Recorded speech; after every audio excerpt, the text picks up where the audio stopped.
Hallo, hier ist der Arne von Kreis 32 und wir haben ein wenig eingekauft bei unserem Militärhändler. Und wir bauen uns jetzt einen schönen Platz für unsere Sorotec CNC-Fräse. Nicht wahr, Robert?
Nächster Tag, nächste Idee. Ja, wir haben gestern festgestellt, dass die beiden Untergestelltische, die wir gerade aufbereitet haben, also das waren jetzt 2, im Video habt ihr nur einen gesehen, also die stehen jetzt hier auf der Seite. Die sind eigentlich ein bisschen zu schade dafür, jetzt da oben drauf nochmal ein etwas breiteres Brett zu machen, auf die sozusagen die Fräse passt. Also haben wir jetzt eine neue Lösung, und zwar der Schrank, wo ehemals die Bohrmaschine drauf stand, dort kommt die jetzt drauf. Und das zeige ich euch jetzt, wie ich da die Plattform mal kurz vorbereite.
Wenn man nicht richtig messen kann, muss man zweimal schneiden.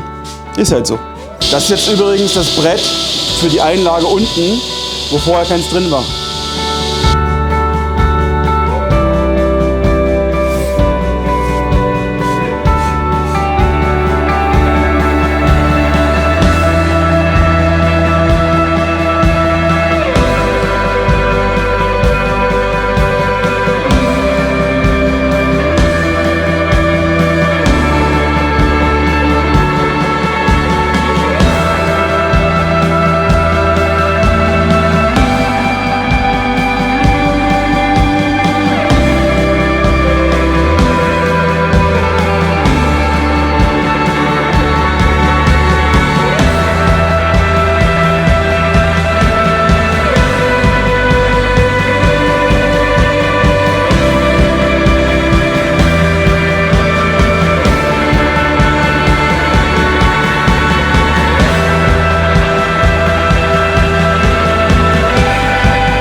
Ja, die beiden Tische sind fertig und hier drüben haben wir jetzt die Auflage, wo wir die Sorotec Hobbyline installieren werden und wo sie dann später arbeiten darf.